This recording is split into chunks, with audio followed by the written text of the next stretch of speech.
प्रकाश आंबेडकर साहेबांना उद्धव ठाकरे यांनी सोबत न घेऊन बीजेपीच्या चक्रगृहात पूर्णपणे अटकलेत। मित्रांनो, ज्या राज ठाकरे साहेबांचे जवळपास मागच्या निवडणुकीमध्ये त्यांना 4 ते 6% मत मिळालं होतं, त्यांना सोबत घेतलं, पण ज्या माणसामागे जवळपास 10% आंबेडकरवादी आणि SC जनता उभी आहे, त्या माणसाला सोबत न घेता उद्धव ठाकरे यांनी बीजेपीच्या चक्रगृहात अलगदपणे घुसलेत। नमस्कार मित्रांनो, माझं नाव गोपाल काळे आणि तुम्ही बघत आहात द सेकंड ओपिनियन। मित्रांनो, ते म्हणतात ना, विनाशकाले विपरीत बुद्धी, की जेव्हा तुमची बुद्धी चालत राहील तेव्हा तुमच्याकडून काही ना काही चुका होत राहतात। त्याचप्रकारे पॉलिटिक्समध्ये अलायन्सेस हे खूप महत्त्वाचे राहतात। अलायन्स कुणाशी व्हाव्यात? अलायन्स त्या लोकांशी व्हाव्यात ज्याची वोट बँक त्या माणसामागे येते।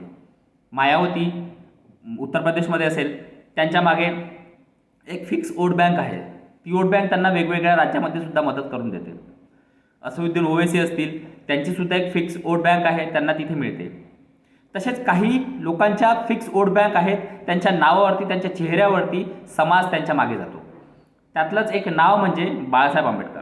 मित्रांनो, हो, बाळासाहेब आंबेडकर यांना आजपर्यंत कोणत्याही पक्षांनी जवळ धरलं नाही। त्याचं कारण हे नाही की बाळासाहेब आंबेडकरांमध्ये पोटेन्शियल नाही, त्याचं कारण हे आहे की बाळासाहेब आंबेडकरांना जर सोबत घेतलं, बाळासाहेब आंबेडकर सारख्या हुशार माणसाला, तर्कशुद्ध माणसाला जर सोबत घेतलं, तर हा व्यक्ती आपल्याला डोईजड ठरेल।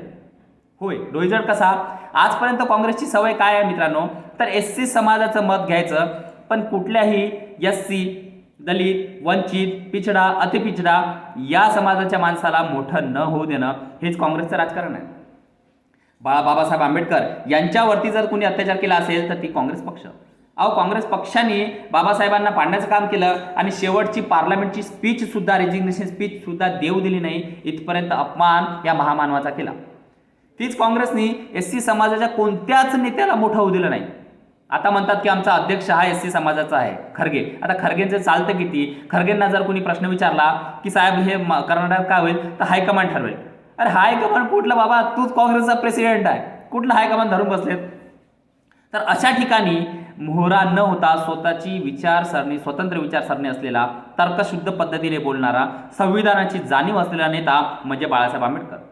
बाळासाहेब आंबेडकरांनी कित्येक वेळा प्रयत्न केले की त्यांनी काँग्रेसची युती करावी, उद्धव ठाकरेंची युती करावी, वेगवेगळ्या फ्रंटशी त्यांनी युती करावी, जेणेकरून त्यांचा विचार हा टिकवता येईल, जेणेकरून त्यांच्या विचाराचे माणसं हे पार्लमेंटमध्ये, कॉन्स्टिट्यूएंट असेंब्लीमध्ये जातील आणि तिथे पिछडे, अतिपिछडे, दलित या सगळ्यांचा विचार ठेवतील।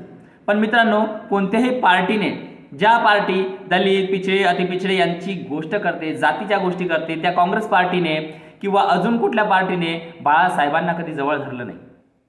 त्याचं हेच कारण होतं की बाळासाहेब हे डोईजड ठरतील, बाळासाहेबांच्या नावाने आलेली वोट बँक ही त्यांच्याकडे जाईल आणि बाळासाहेब हे SC समाजाचे प्रखर आणि एक त्याला म्हणतो ना आपण की निर्विवाद नेतृत्व बनवून पडेल।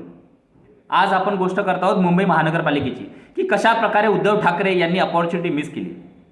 उद्धव ठाकरे सुद्धा काँग्रेस सारखीच अपॉर्च्युनिटी मिस करण्यासाठी आजकाल तज्ज्ञ होतात।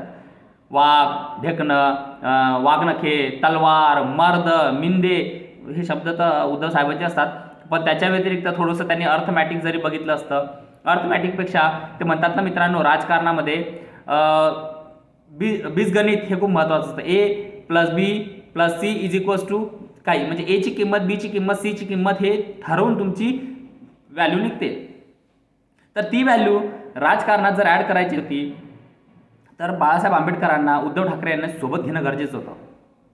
आज मुंबईमध्ये BJPचं काय षडयंत्र होतं? BJPला तितर्फी किंवा चौतर्फी लढत ही घडवून आणायची होती आणि ती उद्धव ठाकरे यांच्या चुकीच्या निर्णयामुळेच आणि संजय राऊत सकाळी 9 वाजता वाजणारा भोंगा यांच्यामुळेच ह्या गोष्टी झाल्या। त्या कशा झाल्या?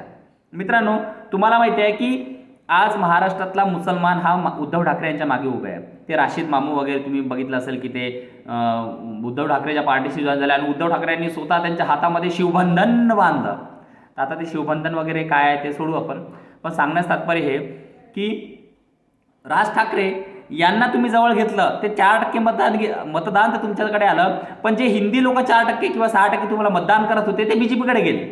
म्हणजे रिव्हर्स पोलरायझेशन, 4% मतासाठी 10% मतांचं रिव्हर्स पोलरायझेशन हे उद्धव ठाकरे यांनी स्वतः करून घेतलं। आणि मराठी मराठी मराठी करता, पण 100% मराठी समाज तुम्हाला कधी मतदान देणार नाही. कारण की महाराष्ट्रात असणारा प्रत्येक माणूस मराठी, देवेंद्र फडणवीस मराठी, एकनाथ शिंदे साहेब मराठी, आशिष शेलार मराठी, अमित साठम मराठी, सगळे मराठीच आहेत. तर हे मराठी आहे, तर मराठी तुमच्याकडे का कोणता उद्देश आहे? आणि असं तर म्हणलं जाते की उद्धव ठाकरे हे मूळचे बिहारचे आहेत असं म्हणतात लोक, मला माहिती नाही. आता तुम्हीच मूळचे कुठले आहेत हे माहिती नाही, तर तुम्ही मराठीबद्दल बोलणारे कोण बाबा? अहो महाराष्ट्रात राहणारा प्रत्येक जण मराठी, ते मूळचं वगैरे सोडा, म्हणजे आमचे जर मुळं काढले तर आम्ही तर महाराष्ट्रातलेच आहे. पण प्रत्येकाचं जर मूळ वेगवेगळं असेल तर त्याचं काय? पण ते जाऊ द्या, सोडा. उद्धव ठाकरेंनी अपॉर्च्युनिटी कशी गमावली? बाळासाहेब ठाकरे यांच्या मागे महत्त्वाचा आणि मोठा दलित समाज, SC समाज हा उभा आहे. त्या समाजाचं मतदान जर उद्धव ठाकरे यांच्या पार्टीशी जुळलं असतं, ते 10% मतदान. आणि एक गोष्ट लक्षात ठेवा मित्रांनो, बाळासाहेब आंबेडकर जर उद्धव ठाकरेंसोबत गेले असते तर 10 पैकी 8% मतदान कमीत कमी खिचून आले असते आणि काँग्रेसची अजून खस्ती हालत झाली असती. पण उद्धव ठाकरे तिथेच चुकले.